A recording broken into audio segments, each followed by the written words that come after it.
Walaupun sekolahnya berdekatan, sekolah yang favorit adalah sekolah A gitu. Yang B ini orang tua kalau bisa pindah deh dia ke A gitu ya. Nah, apa yang dilakukan oleh pemerintah daerah tersebut? Merubah SDM yang ada di sekolah B. SDM-nya apa yang pertama dirubah? Kepala sekolahnya. Ini menarik bagi saya. Jadi kita kan punya program pendidikan guru penggerak. Pendidikan guru penggerak itu bukan guru, tapi itu untuk menjadi calon kepala sekolah dan pengawas sekolah. Nah, Pemdanya ini, kepala daerahnya ini, kemudian tahu, oh kita kayaknya perlu bikin sekolah ini bagus. Dan kesempatan untuk melakukan pemerataan itu dia langsung melakukan pergantian kepala sekolah. Filsafat kita sebagai pemerintah itu adalah bagaimana kita menciptakan sebuah ekosistem, merawat ekosistem yang kemudian mereka bisa menumbuhkan potensi mereka dengan sebaik-baiknya. Jadi berarti kalau kita merawat tanaman bukan tanamannya yang diapa-apain, tapi ya disiram, kita berikan pupuk yang bagus, kita pencahayaannya yang bagus, kita merawat ekosistemnya. Biarkan si ekosistemnya itu tumbuh bergerak sendiri.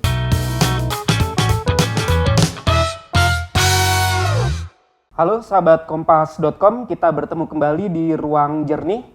Kalau sahabat kompas.com melihat kita agak sedikit berbeda untuk setting pada hari ini.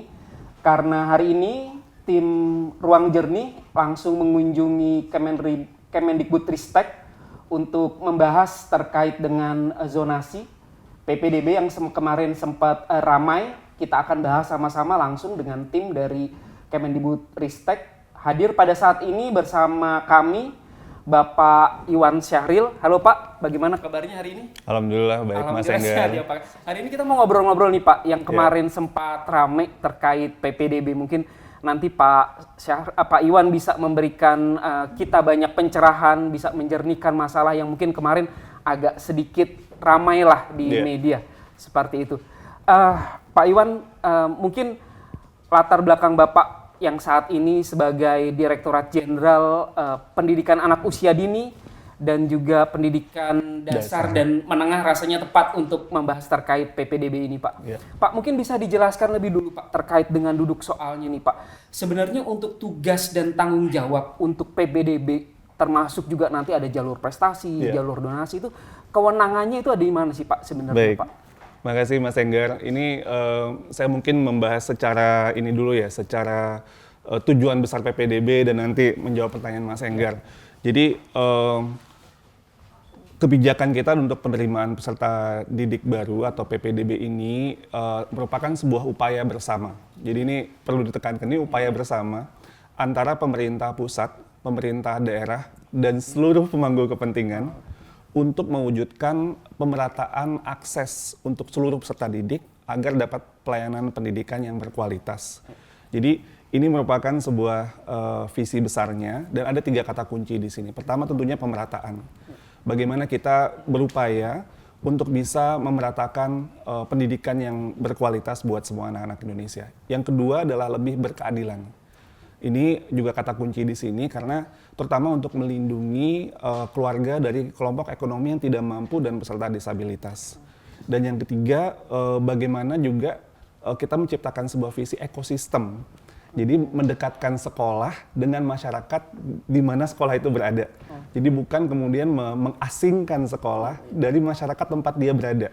Nah, ini adalah pemerataan. Lalu juga keadilan dan juga ekosistem itu merupakan sebuah visi bersama untuk kita wujudkan melalui PPDB ini. Dan tentunya ini bukan dengan kebijakan PPDB semuanya langsung ada. Tapi ini merupakan sebuah visi yang harus kita perjuangkan bersama-sama. Jadi ini memang harus kerja barengan gitu di antara semua pemangku kepentingan. Nah tadi Mas Enggar menyatakan tentang bagaimana sih dengan hubungan antara pemerintah pusat dan pemerintah daerah. Tentunya kami di pemerintah pusat itu menerapkan norma kebijakan standar yang berlaku secara umum dan kemudian untuk lebih petunjuk teknis pelaksanaan itu disesuaikan dengan kondisi masing-masing di daerah. Kita memberikan fleksibilitas. Kenapa demikian? Karena Indonesia sangat beragam. Apa kondisi yang ada di kota-kota besar itu berbeda dengan pedesaan. Daerah yang di Indonesia yang mungkin pemdanya itu mungkin mungkin daratan semua dengan yang ada berbagai pulau gitu berbeda. Melihat bagaimana mereka melakukan kebijakan PPDB. Nah, kita juga menerima berbagai macam masukan dan terus melakukan penyempurnaan, Mas Enggar, untuk PPDB. Kita tahu ini kebijakan yang dimulai sejak tahun 2017. Jadi ini sejak eranya sebelum Mas Menteri, waktu masih Pak Menteri Muhadjir Effendi. Dan visi ini kita rasa harus kita jaga terus karena memang ini bertujuan untuk melakukan sebuah pemerataan yang lebih berkeadilan dan menciptakan ekosistem tadi itu. Nah, di awalnya itu Mas Enggar, itu cuma 3 loh kategorinya, 3 jalur. Jadi satu tuh zonasi. Zonasi berdasarkan wilayah ya. Wilayah. Itu. Kedua itu prestasi. Ya. Dan yang ketiga jalur perpindahan tugas orang tua. Ya. Nah, sekarang tuh 4 jalur. Ya. Jadi ada zonasi, ada afirmasi, Ya. kemudian prestasi, dan kemudian perpindahan orang tua. Nah, zonasi yang di masa awal itu minimal 90%. 90%. Karena visinya memang mendekatkan sekolah dengan masyarakat tempat dia berada waktu itu. Prestasi maksimal 5%, jalur perpindahan itu 5%. Nah, dengan banyaknya dinamika, termasuk yang sekarang rame-rame juga, sebenarnya juga terjadi pada waktu yang lampau. Lalu kita mendengar dan kemudian melakukan revisi. Jadi posisi saat ini, zonasi itu, karena 4 kategori tadi ya, zonasi ini yang tadinya 90%, itu menjadi 50%. Jadi ini hampir setengahnya. Jadi artinya, kita mendengar bahwa memang banyak permasalahan-permasalahan dan sekarang minimal 50%. Itu artinya udah kurang dari setengah dengan konteks yang awal kebijakan. Lalu kita dengan prinsip harus memberikan lebih berkeadilan terutama bagi keluarga yang tidak mampu dan peserta disabilitas, kita membuat kategori afirmasi minimal 15%. Jadi ini masuk dalam kategori khusus. Dan perpindahan masih lama sama 5%. Prestasi yang tadinya maksimal 5% menjadi maksimal 30%. Jadi sebenarnya banyak sekali ruang di mana kita memberikan keleluasaan kepada pemerintah daerah untuk melihat apa sih yang betul-betul terbaik bagi daerahnya. Jadi memang prinsip kita dalam pengelolaan pendidikan dalam sistem yang desentralisasi ini, pemerintah pusat memang harus melakukan koordinasi dengan pemerintah daerah, dan pemerintah daerah yang pada akhirnya mereka yang menetapkan apa yang terbaik untuk kondisi daerahnya. Sekali lagi Indonesia sangat beragam. Kita tidak bisa menyamaratakan. Dan ini harus dilaksanakan dengan 3 prinsip. Prinsip pertama, objektif. Objektif itu maksudnya harus kemudian sesuai dengan visi yang tadi gitu. Jangan malah menjauhkan dari visi yang kita ingin tuju. Kedua, transparan. Semua orang ini terbuka, semua orang harus tahu gimana aturan teknis yang dilakukan oleh Pemdanya. Ini harus masyarakat yang di daerahnya juga harus diberitahu dan semuanya nggak ada yang ditutup-tutupi gitu ya, transparan. Dan yang ketiga, akuntabel, bertanggung jawab. Jadi artinya jika sesuai dengan regulasi ada pelanggaran ya memang harus ditindak tegas gitu. Jadi ini objektif, transparan, dan akuntabel. Ini prinsip pelaksanaan. Jika ada prinsip ini yang tidak terjadi, maka kemudian tuh petunjuk teknis di pemerintah daerah tentunya perlu dievaluasi atau penerapannya perlu kita tinjau ulang supaya bisa memenuhi prinsip tadi sesuai untuk menuju visi dari PPDB itu sendiri. Ya, terkait dengan prinsip pemerataan tadi, Pak Iwan, menjadi menarik. Pemerataan, keadilan, dan juga membangun ekosistem. Tetapi pada kenyataannya yang terjadi di lapangan itu kan justru banyak orang tua yang kemudian merasa kecewa. Bahkan ketika secara proporsional itu diberikan fleksibilitas untuk pemerintah daerah. Di Tangerang kemarin itu bahkan sampai ada orang tua yang mengukur jarak. Ya kan ini udah sesuai dengan ketentuan. Nah, bagaimana kemudian pemerintah pusat dalam hal ini Kemendikbudristek itu mengawal supaya PPDB itu tadi yang bisa disebutkan sama Pak Iwan itu bisa akuntabel, terus kemudian dipertanggungjawabkan dan terbuka. Betul. Bagaimana Pak? Iya, kita tentunya membangun dialog komunikasi dengan pemerintah daerah. Ini setiap tahun kita melakukan sosialisasi regulasinya seperti apa, karena juga kita tahu Dinas Pendidikan mungkin ada dinamika pergantian staf dan kepala dinas kadang-kadang juga ya Mas Enggar. Jadi kita lakukan sosialisasi, lalu juga ada mekanisme kami memiliki UPT di provinsi, itu juga bagian dari komunikasi yang dilakukan baik sebelum dan ketika sesudah untuk evaluasi sama-sama gitu ya. Namun dengan kondisi yang saat ini tadi Mas Enggar sampaikan, kita kemarin juga dari Komisi 10 DPR kita sepakat untuk membentuk sebuah satgas, di mana satgas ini bersama-sama kita juga dengan menggandeng termasuk juga nanti kita satgas ini bersama dengan Kemendagri, Inspektorat Daerah, Ombudsman gitu ya, Kementerian Sosial juga yang data tentang jalur afirmasi yang tidak mampu untuk betul-betul melihat kondisi di lapangan dan menerima pengaduan. Jadi masyarakat jika misalnya ada terjadi hal-hal yang tidak sesuai dengan koridor aturan itu bisa melaporkan kepada UPT kami, Balai Penjaminan Mutu Pendidikan yang ada di seluruh Indonesia, dan itu menjadi bahan kita untuk melakukan evaluasi kembali di per spesifik daerahnya dan juga secara nasional nantinya gitu. Oke. Kalau secara di lapangan, Pak Iwan, kalau kami mengamati bahwa salah satu yang memicu ada banyak permasalahan baik teknis maupun ada orang tua misalnya menggunakan SKM palsu dan lain-lain, itu kan didorong karena masih ada favoritisme terkait sekolah. Kalau saya sebagai orang tua mungkin berpikir kacamatanya bukan soal favoritisme tapi soal kualitas. Sebagai orang tua pasti akan mencari sekolah yang terbaik. Jadi walaupun di luar zonasi agak jauh, mungkin di daerah sekitarnya belum ada sekolah yang menurut orang tua itu berkualitas, pasti akan mencari sekolah yang dalam tanda kutip favorit itu. Nah, bagaimana kemudian Kemendikbudristek khususnya Dirjen Pak Ut Dikdasmen ini melihat soal favoritisme sekolah ini, Pak Iwan? Iya.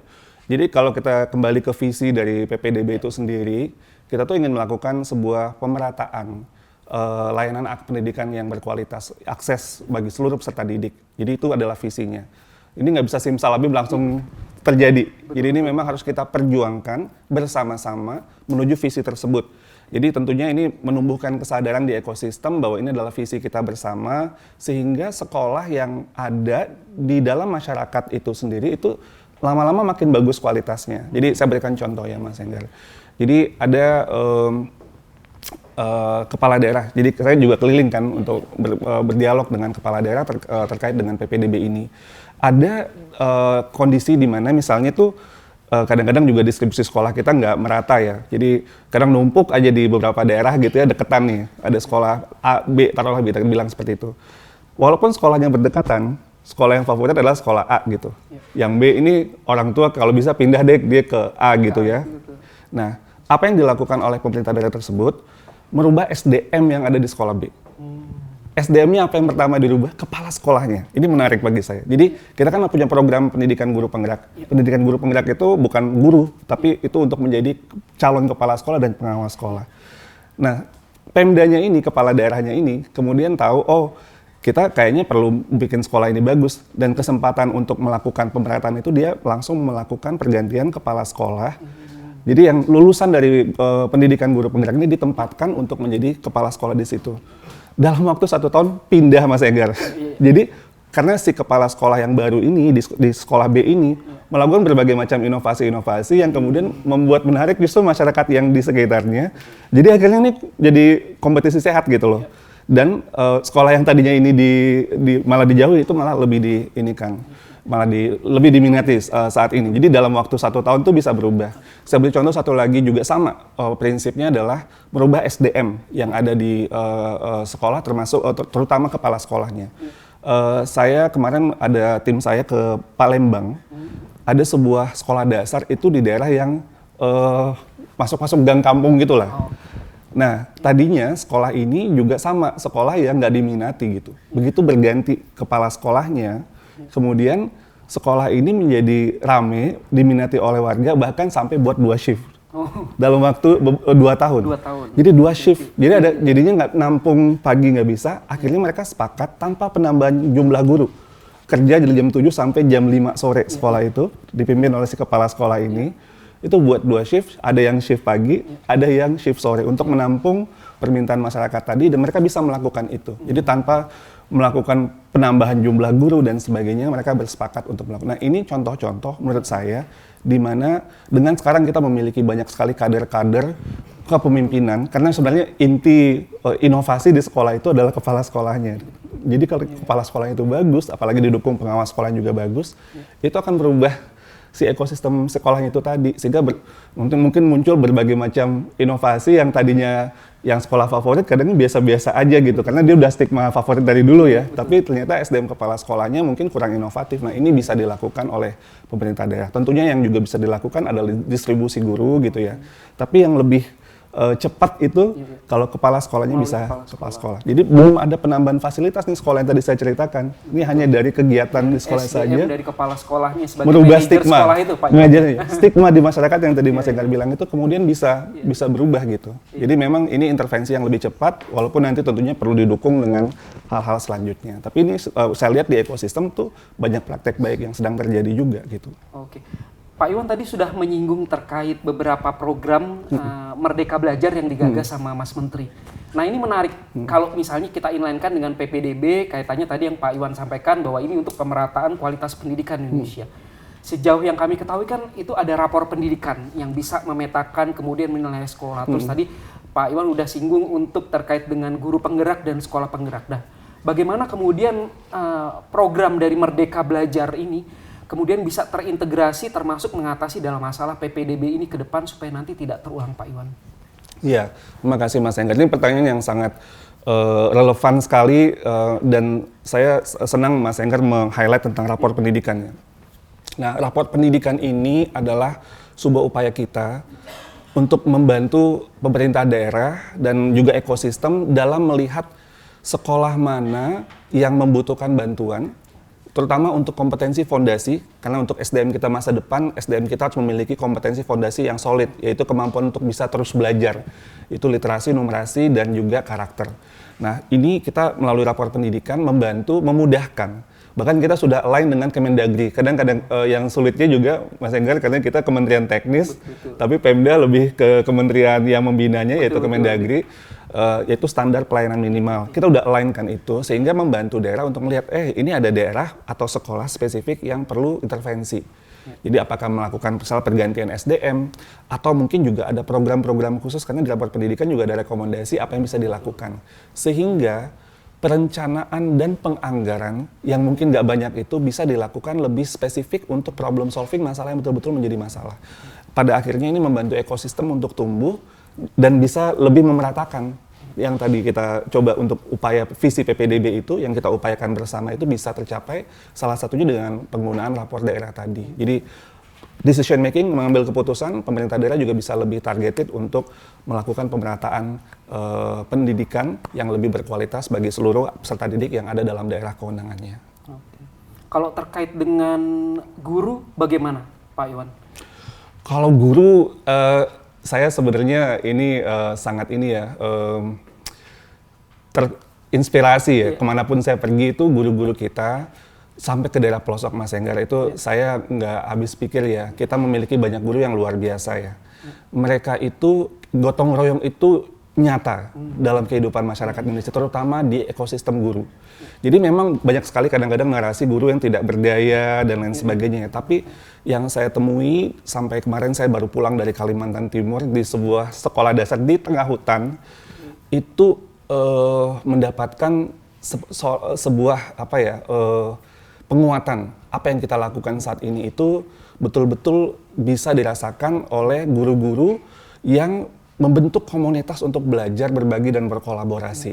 Jadi mereka melakukan inovasi dengan kondisi yang sangat terbatas, tapi untuk berpihak kepada murid, dan itu terjadi sebuah peningkatan yang bisa terukur oleh masyarakat setempat. Jadi saya kaget banget tuh Mas Enggar. Ini sekolah dasar yang daerah pelosok ya, yang kita mungkin asumsinya kalau daerah pelosok itu tidak berdaya. Itu melakukan ide-ide yang sangat progresif. Hal yang saya highlight itu ini. Kepala sekolahnya bercerita bagaimana mereka membuat kurikulum. Jadi melakukan kurikulum yang lebih kontekstual. Kan kurikulum Merdeka boleh dong kita sesuaikan dengan kondisi masyarakat dan kondisi murid-muridnya. Nah, yang dilakukan oleh kepala sekolah dengan melibatkan guru-gurunya itu bukan hanya menanya guru-guru dan orang tua, tapi murid juga ditanya. Jadi kurikulum itu juga mendapat masukan dari para murid-muridnya di sebuah SD, sekolah dasar di pelosok. Jadi menurut saya ini adalah sebuah hal-hal yang kalau kita turun ke lapangan dan ya saya juga melihat bahwa ini ekosistem bergerak.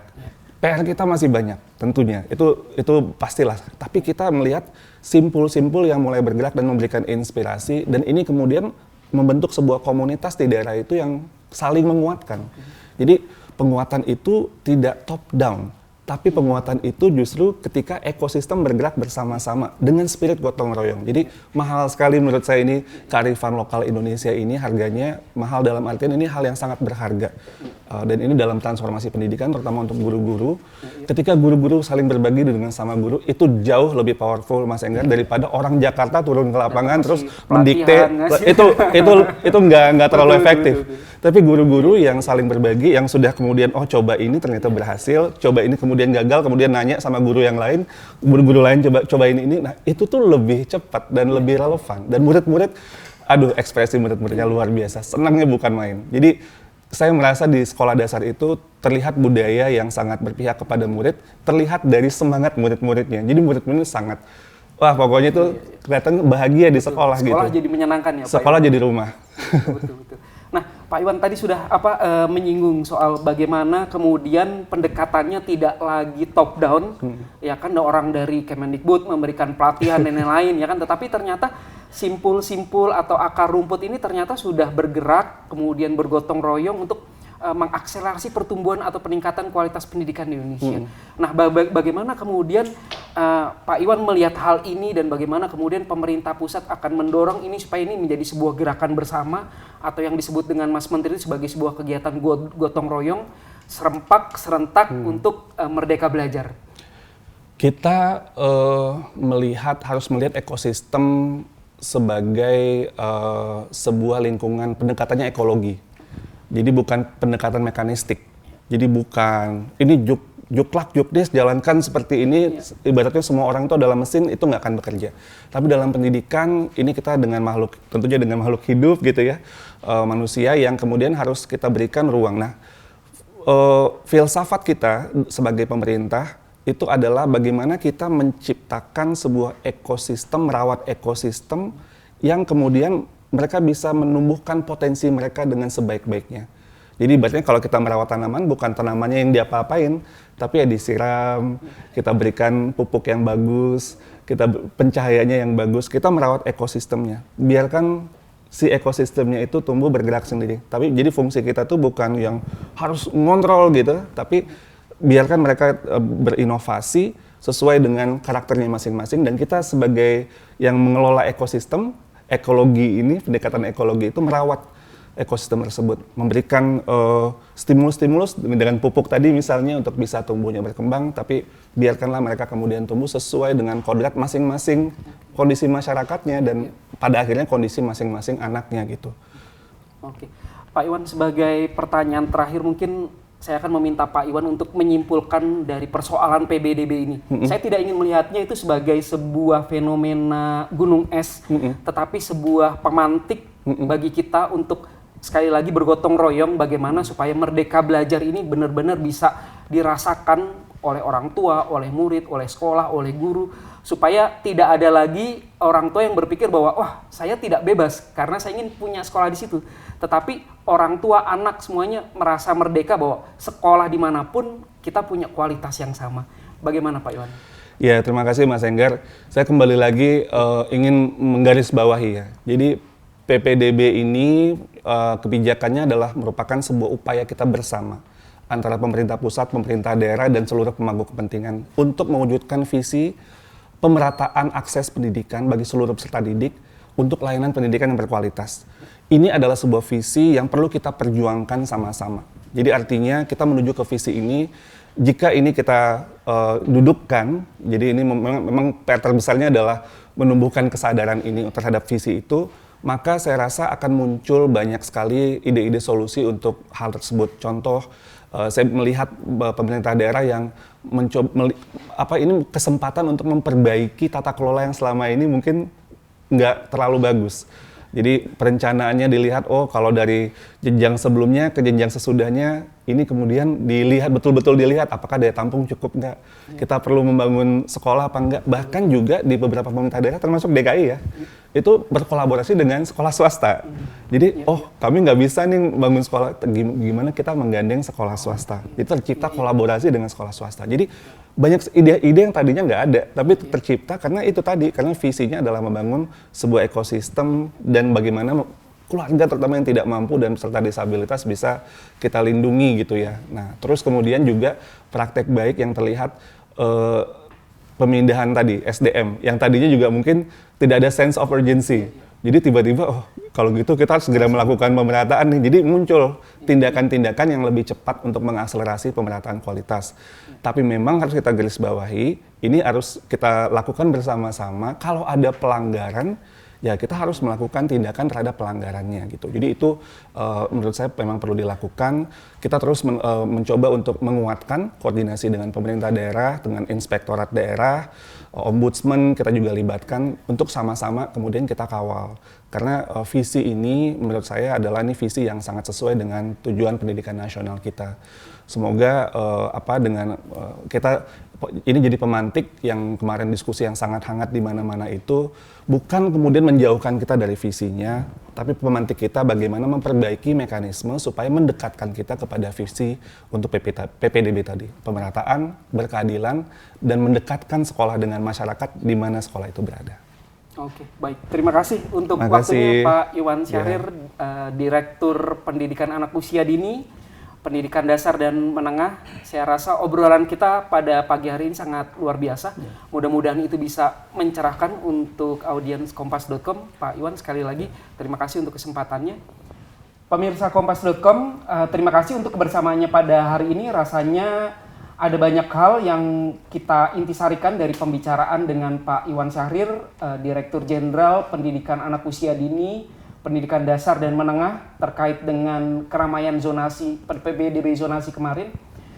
Rasanya kita akan masih banyak PR ke depan terkait dengan PPDB ini, tetapi seperti yang tadi disampaikan Pak Iwan Syahrir, rasanya kita akan bersama-sama untuk berjalan bersama, bergerak serempak untuk mewujudkan Merdeka Belajar.